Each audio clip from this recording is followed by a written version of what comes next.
All right, so I'm already here, but in case you don't know how to get there, if you type in classroom.google.com, it takes you to Google Classroom. If you're new to Google Classroom, you will not have any of these classes. These are things I've already created.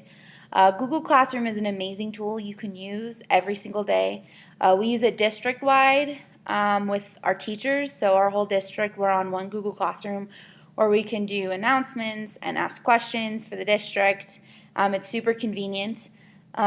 We also use it at our high school for an all-school write activity that we do. So all of our students submit their all-school write paper to a Google Classroom.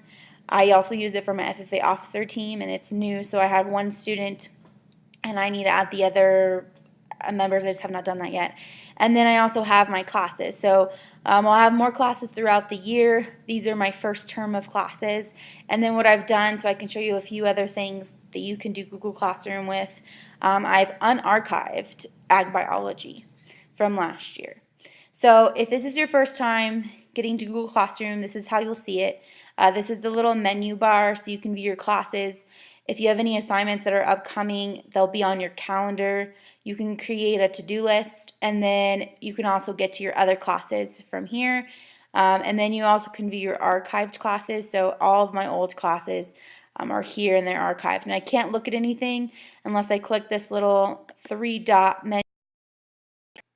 And then within settings, just give it a second.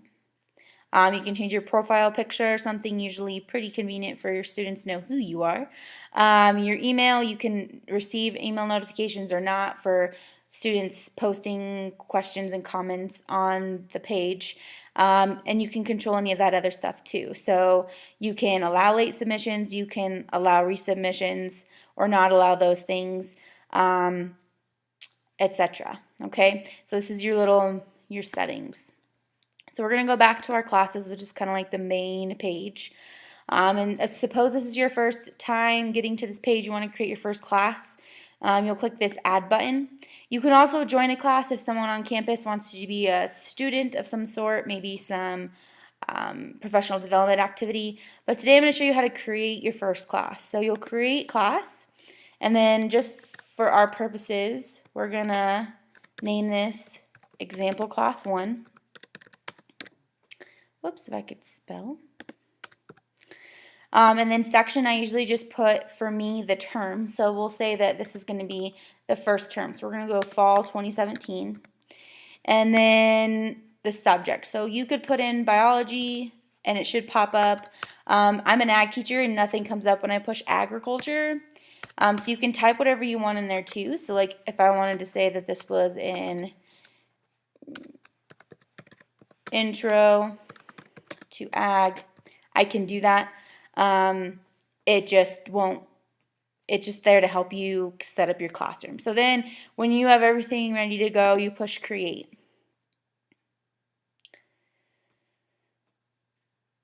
Using the name, they usually try to give you like a theme for your page, and maybe I don't want the theme that they chose for me. So go select theme, and there's a bunch of gallery pictures. The one with the painted face they chose for us is new. I don't even see it on here. There's also pattern. So let's just say we want to go with a basic pattern. And we'll go with this rainbow geometric one. So then I'll change it. You can also upload photos. So you can select one from a computer or drag one if you've downloaded it and go here. And I'll show you that I have done that with some of my other classes. So up here you can see that I'm the teacher. And so this is how your first page will look like. Welcome to your class stream. It's kind of like a Facebook stream is what I explain to my students. And here you can attach any items or create any assignments. And so here, if you just move your cursor over the plus, you can create an announcement, an assignment, a question, or you can even reuse a post that's been previously used. In the recent year, they've added another I love this feature, is the topics. And so I put it by weeks. You could put it by units. It's your choice. So let's just say that we're going to add week 1 as our first topic. And then we have no work due. And here you can add, like I said, but if you go to students, Okay, there's a little class code here. If you drop this down, you can display this so that it's easy for students to add, which is a new feature. You can copy it, you could reset it, and you can also disable it. So once you have all your students, if you don't want anyone else adding, you can disable that code. And then also here you can control what the students can do. So currently all students can post and comment within the stream. If I went here, students can only comment, and if here, only teacher can post and comment. I usually leave it at the student post and comment. It's a collaboration tool. I don't worry too much about it. I don't have too many issues because I set the boundaries. Here you can also just invite students by email. So say I wanted this student, I can click here and invite them, and then she could accept it and automatically add it to the class. Here's about, and so there's a link to the Drive folder because with every class you create, it creates a Google Drive folder where all of your assignments will be kept. You can also visit the specific classroom calendar, and then here you can also access the regular Google Calendar feature. Under About, you can also invite other teachers, so they could be co-teachers or someone, maybe you have your administrators coming into your classroom and they want to see what you're going to be up to that day. You can invite them so they can view everything that's in your Google Classroom, and then once they're done with their observation, you can take them off. I've done that before. Optional things, class description, where does the class meet in case you're in a big school. I'm not, so I don't use it. What I do use is I add class materials, and so here I add either my interactive notebook covers that I use each week or my packet covers that I use each week depending on the class.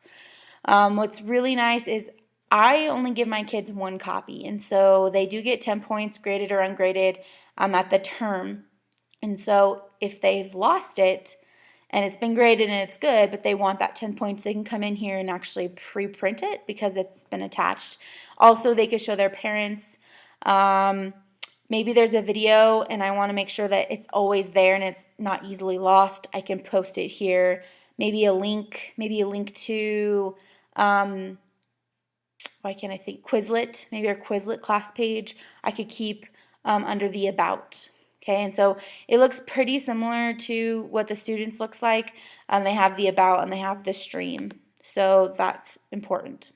So that's kind of what that looks like. So I'm going to show you really fast. So if I'm creating an announcement, this is what it looks like. Another cool feature they've added in the last year is you can assign things to specific students. So if I have students, it'll list all of them and I can check and uncheck whoever I want. And I can also post to multiple courses. I also then select a topic, and if I need a new one, I can push create topic and type it in and it's good to go. And then here is if you have a link from your computer, you can go to Recent My Drive, and maybe you've started something, you can always add them there. Straight from Drive, and then this is kind of a cool feature. If you know your URL for your YouTube video, you put it right in there and it adds it right into your post. And then, hey, I don't really need this announcement, I'm going to discard my draft. Creating an assignment. So you can do all those same features. But here's your title, here's your instructions, which is optional. A lot of times I have a little handout, so I actually attach the handout. There could be no due date and there could be no topic, but I always do a due date so that my students know when they need to be completed, and then again the topic is so where they can find that. I'm going to attach something really fast so you can see some of the options. So let's just say I'm going to add the supplies list for my officer retreat. You can have it say students can view the file, students can edit the file so they can collaboratively edit the file together, or you can also make a copy for each student. So if you want a paper or an assignment set up a certain way, you can create that draft, add it to your assignment, and then when the student opens that assignment, it's going to make a copy and put their name in the title so that it's super easy for them to go back and submit the assignment. So that's really cool, and I use that a lot. Another thing I do is we have basketball, and so sometimes like my entire class is gone because of basketball. So instead of getting behind, we change our lesson a little bit, and sometimes I create a question. And so here's your question. You can give directions on how you want them to answer it. Due date, kind of similar to the way you would do an assignment. You can change it for just a short answer, or you can also do a multiple choice question. So either you want them to type something out, or maybe it's a survey question and you're just curious, so you make it a multiple choice. I always have it available for students to reply to each other, because that's kind of the purpose. And in my directions, I always say I want them to respond to other students. And then you can also make sure that students can edit their answer. I usually don't let them to do that, or allow them to do that, unless it's an issue with spelling, but I usually don't bother, and it's not a big deal. So that's a question. And then reuse posts. So if there's a post that I've used previously in the class, usually something like, I have a record book system in my classroom because I'm agriculture and we use the AET, and I post at the beginning of the year. Well, maybe those students forget and they're having a hard time finding it even though they've gone to the topics for week 1. I can actually just reuse that post and repost it. So that's kind of a down and dirty version of Google Classroom. But we're going to go back and we're going to go to this unarchived ag biology.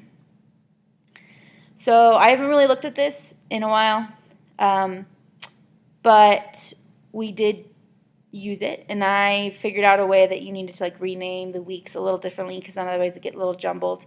But I always post my notes onto Google Classroom after we've completed them in class.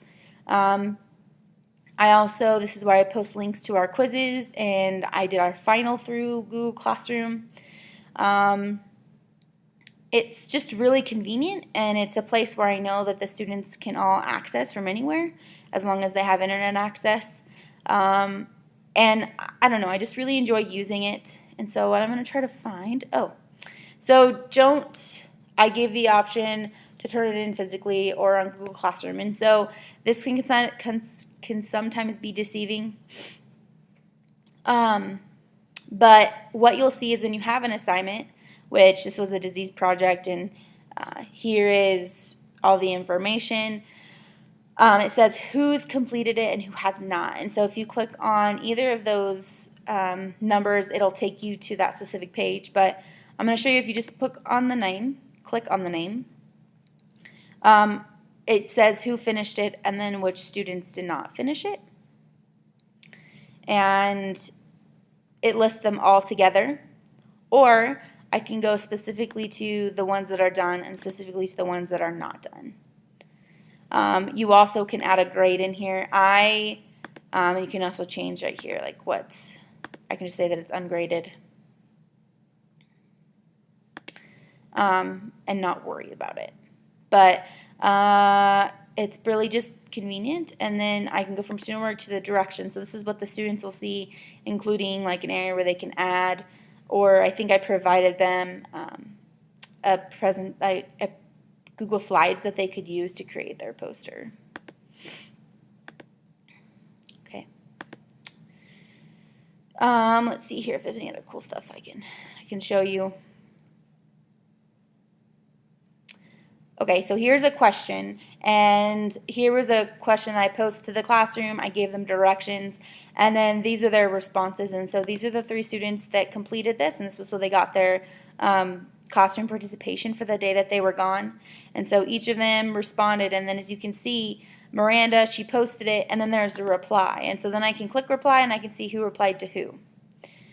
Okay, and that's really neat. And then I can go to not done. I can say, okay, these kids didn't complete it. They don't get the points. And then here's another example. So I can go to the done, see that there's a reply. Oh, he must have accidentally done that. Reply, and she accidentally didn't post, so she just put it in a reply. But I can still go and I can grade those things. Let's see here. Let me show you a really quick thing that I love to use with Google, besides Google Classroom, but it's one and the same and they can work together, is Google Slides. And so I'm going to show you from the student version. This was their plant unit test. And so it gives examples as to the directions.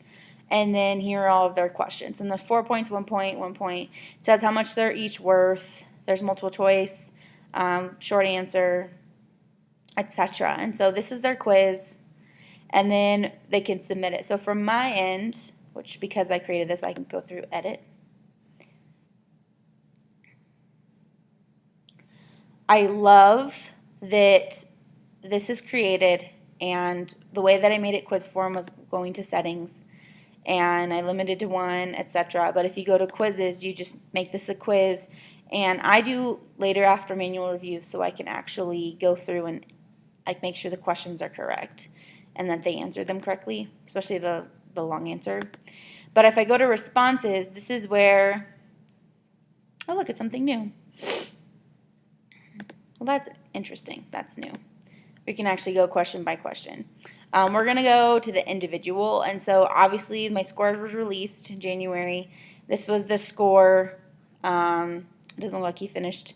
And I can go through each of these questions or these tests, and I can see what their grades were. 60 points. And that must be wrong. But, I don't know. Weird. But I just like how easy this is to use, and it's super convenient, and they can do long answer and multiple choice and whatever you want, and it's a little less time and it's all in one place. And then you just return that score, and so immediately they know what their score is. And in that response, so if I would go to here and I want to release the score, I can click who, and I can also add a message. So sometimes there were questions on here that I couldn't grade, so I would just add that in there. So it's kind of cool. So this is Google Classroom in, a little bit here and there. I've done more with it as well. You just kind of got to make it what works for you, and this really worked for me, and I love how everything is in one place.